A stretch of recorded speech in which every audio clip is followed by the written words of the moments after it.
A good Erev Shabbos, everyone. Erev Shabbos, Parshas Vayishlach. Life marches on.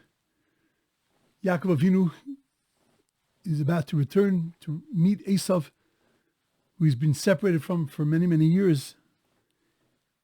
The drama is building. The tension is building. Vayaretz Esav likrasei. And Esav runs towards him. Vayichabkeyu vayipol al tzavar. He falls on his neck. Vayishakeyu, and he kisses him. Vayivku, and they cry. If you look carefully at the word Vayishakeyu, there are dots over the word Vayishakeyu. There are no dots in the Torah. There are certainly no dots sitting on top of letters. We have nekudos, we have vowelizations, we have dots inside of letters, but here you have dots on the tops of the letters. 6 letters, 6 dots. So the Medrash says when there are more words than dots, then darshan the words. When there are more dots than words, then darshan the dots. But here it's equal. 6 and 6. So Rabbi Shimon ben Elazar in the Medrash says that the two things were equal. Meaning that the anger that he had to Yaakov was overtaken by his mercy, and he kissed him sincerely. And that's when the dots over the words are telling us that the anger that he had with him would have made it that this would have been a terribly insincere kiss, but it was a very sincere kiss. It was an incredible kiss because his mercy overcame. Says Rabbi Yanai that what do the dots and the letters tell us? The dots and the letters tell us that when he went to kill him, to kiss him, this wasn't just a regular kiss. What he was actually trying to do was he was actually trying to bite his neck. But instead, Yaakov Avinu's neck turned to marble. And Esav's teeth were crushed on the marble neck of Yaakov. And when it says that they cried, Vayivku, Yaakov was crying because of his neck, and Esav was crying because of his teeth. That's a wild image. First of all, why does his neck turn to marble? When we talk about strong things, we talk about iron, we talk about copper, brass. We don't talk about marble necessarily. Why Davka in this medrash is to say that the neck turned to marble? So the Shem Shmuel says, gorgeous. He says that we know that when Yaakov Avinu was afraid to meet Esav, he turned to God and he prayed to God. And he said to God, Hatzileni no miyad achi miyad Esav. Save me from the hand of my brother, from the hand of Esav. And all the commentaries wonder, what do you have to say from the hand of my brother, from the hand of Esav? It's Pashat that he wanted to be saved from Esav, and Esav was his brother. He didn't have to tell all that to God. Just say to God, Hatzileni no either miyad achi or miyad Esav. Why do you have to say both things, miyad achi, miyad Esav? Because the truth is that Esav had 2 manifestations. Esav had a manifestation as Esav, as the arch enemy of the Jewish people, coming with guns and coming with swords and coming with might. But Esav was also Achi. And as Achi, as a brother, kiss him and kill him. Make friends with them, but make friends with them in order to be able to destroy them, to dissipate them, in order to be able to make them assimilate. There was an objective as Esav to murder them. There was an objective as Achi to snuff them out. Which was the bigger enemy, the bigger problem, the bigger worry for Yaakov? The bigger worry for Yaakov was Achi. Esav he could deal with. He knows that Esav is coming with guns. He knows how to deal with that. Esav is coming to kill him. He knows how to deal with that. But when Esav is coming as a brother, so then your eyes aren't fully open and you could miss the subtleties and get caught up in the whole thing very quickly. And that's why it says, Hatzileni no miyad achi, miyad Esav. Because Yaakov Avinu was much more worried about the danger of Achi, the danger of brother, than the danger of Esav. When they met, so says Rabbi Shimon ben Elazar, that Esav in his hatred melted.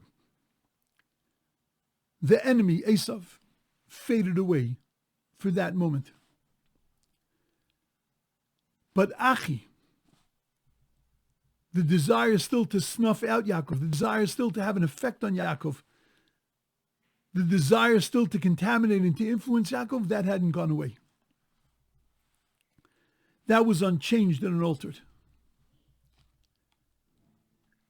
Rabbi Shimon ben Elazar, when he looked at the dots and he darshened over here and he said that the mercy had won, he was referring to the physical side of Esav's attack. The physical side of Esav's attack was called off. But Rabbi Yanai was focused on the spiritual side of the attack. And the spiritual danger, the spiritual side of the attack, that was still there. There is no machlokes between these two interpretations. The interpretation of Rabbi Shimon ben Elazar and Rabbi Yanai. They were talking about and focusing on two completely different sides. Rabbi Shimon ben Elazar was looking at the physical side, whereas Rabbi Yanai was looking at the spiritual side. Why did Yaakov Avinu's neck turn to marble? Because what Esav wanted to do by kissing him was to inject his poisonous ideology and philosophy into Yaakov. A kiss is really a sharing of a soul. And he wanted to share his soul, and he wanted it to be able to dilute the soul of Yaakov. But it turned to marble because marble's not makabel tumah, and marble doesn't receive impurity. Yaakov Avinu remained steadfast and impervious to the threats of Esav. The mere fact that Yaakov Avinu was worried about Achi and was worried about being influenced this way, and the mere fact that it was more important to him to guard himself and to protect himself against Achi than it was about Esav, the mere fact that he davened to God, Hatzileni no miyad Achi, save me from Achi before you save me from Esav, save me from my brother, meant that the spiritual battle was more important to him. And that as long as his priorities were correct, that was his greatest weapon against all the tools of Esav, all the attempts of Esav to try to dilute him and to knock him off his way. This was established already in the battle, the fight between Sarah Shal Esav, that Yaakov Avinu had engaged in already the day before. When Yaakov Avinu was fighting with the Malach, with the angel all night, that fight was about getting him to change his priorities, to getting Yaakov to stop struggling, to stop looking at things and saying, what's more important to me? Is this more important to me or is that more important to me? To struggle with life and all of its challenges. And that's why Yaakov Avinu held on to the Malach the entire night. He wouldn't let go because the struggle was critical. Because Yaakov Avinu knew that you got to keep struggling. You can't just give in to your environment. You can't just give in to the things around you because you could dissipate. You could get lost. But you have to hold on.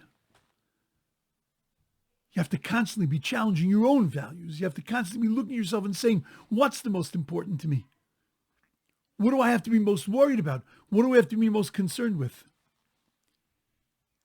And it was that concern that protected Yaakov Avinu. And it's that concern that can protect us from everything. And that's what Chazal are teaching us. Oh, you got to worry about Esav. You got to worry about the bombs. And you got to worry about the Scuds. And you got to worry about the missiles. And the bullets and the knives and the cars. But you also got to worry about the spiritual dangers. You got to worry about the neshama. You got to worry about the assimilation, the dissipation, the dilution. You got to worry about Esav, but you also got to worry about Achi. And the only way to protect against Achi is rock solid resolve, is turning your neck into stone, into marble, being impervious to tumah, to impurity.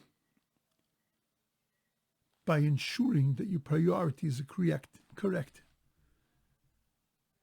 and that you're constantly struggling to ensure that those things that are priorities stay on top always. And when that's your concern, and when that's your focus, that's your marble. Don't lose your marbles. We shouldn't lose our resolve. Because as long as we have a resolve, we can protect ourselves against Achi and against Esav. Have an amazingly beautiful Shabbos.